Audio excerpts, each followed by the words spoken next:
ndani kuna watu sio wenzetu, ndo hao ambao wanatoa umbea nje, tena so kwenu nyie, wananisema mimi, na kuna wengine wapo humu bado kwenye group, lakini huyu ndo kiongozi na ule Nuru ndo ambao mimi nimepata taarifa, mimi na maspai zangu ambao wananipa umbea wote. Kuna watu humu kwenye group wapo wametengeneza magrupu yao ya kutusema yanayoendelea kwenye grupu, message, voice ninazo. Kusema ukweli, kwenye masuala ya taarifa za umbea kweli tunaletewa. Zalima Pito, kesi yako ni moja tu, unachangisha watu wenyewe hawapendi, wana grupu wako. Kesi imekuja kwangu na Mr. Kiala kukuonea, wacha nikupigie simu hapa tumalize mzozo wa fitna. Watanzania pia wakusikie, ili kama unajisafisha ujisafishe, kama unasema ukweli useme ukweli, na wenzako wajue lengo lako lilikuwa ni nini. Zalia za kwako. Safi. Zalima Pito mwenyewe. Ndo mimi Zalima Pito. Mwenzangu Zali, imekuwaje huko kwenye grupu lako la WhatsApp? Nimepewa kesi yako nakwambia kwenye grupu lako la WhatsApp huko. Nini? Kwani kuna nini huko kwenye grupu lako la WhatsApp? Maana malalamiko ni mengi, naambiwa Zalia. Ngoja nikupigie kwenye simu kubwa, wasikusikii. Zali, mimi ninakusikia. Zali, mimi nakusikia mwenzio kila kitu. Jamani, Zalima Pito mwenzenu wanisikii. Kwani nyie hamumsikii? Au mimi namsikia? Nyie mnamsikia mumsikii? Wacha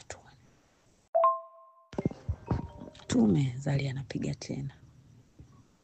Mama, zimekuja chati zako nzima. Enzo naomba laptop uchangiwe, michango yote nasikia wewe ndo unapokea. Wenyewe hawapendi, hawataki, wanasema unakula hela umewaweka kwa ajili ya kitega uchumi. Yaani mambo ni mengi. Labda uwajibu tu hapa. Wakiona watatulia, na TikTok ushafika huko nasikia. Ni wajibu wapi Damai? Wajibu hapa hivi tunavyoongea, labda watasikia. Yaani Damai, mimi sina cha kujibu kwa sababu mimi mambo hayo ambao wao wanataka mimi sipo. Damai, na wajibu nini mimi? Nishakwambia kwamba wao waga wananitafuta niwasaidie kesi zao za maagent. Ukiwaambia naomba nisaidie, ukiwaambia nitumieni bando, tayari inakuwa shida kwao. Wanaona kama mtu yani sio umefanyaje.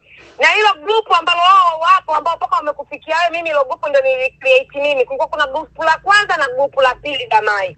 Group la kwanza mimi ndio nililivunja kwa ajili ya makelele yao. Group la pili nikali-create baada ya kuliona siliwezi Damai, nikalefti. Lakini ukiangalia Damai, mimi sina makosa, shida ni wao. Napokuambia hapa leo wamekuja kunitafuta wadada, wanataka mimi niwasaidie kutoka agent wao amekimbia kutoka Oman. Nimewaambia hivi waende ubalozini, kwa sababu mimi najikuta natumia nguvu nyingi kutafuta agent, kutafuta ubalozi, lakini sina shukrani yangu ya nini sasa ya punda mateke. Mimi sina hapa kujibu Damai, sina.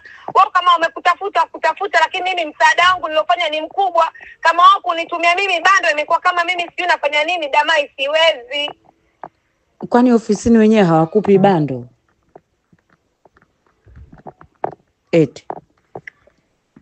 Ofisini hawakupi bando my dear. Lakini usiwasuse, wala wanakutegemea wewe. Zalima Pito naye ndo huyo. Ashapita na simu.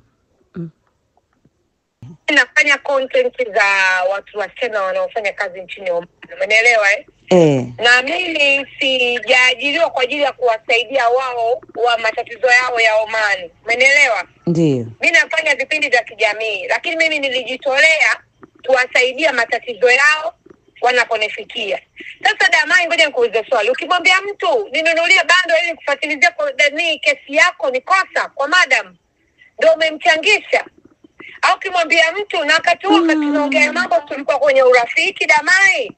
Jamani, mtu anakupigia simu anakuambia mimi agent wangu amenikimbia, agent wangu amekopa hela yangu amenikimbia, mimi namsaidia, nampigia simu. Damai, imekuwa tabu. Mimi nikaona bora hilo group ni left, lakini wanaongea mengi.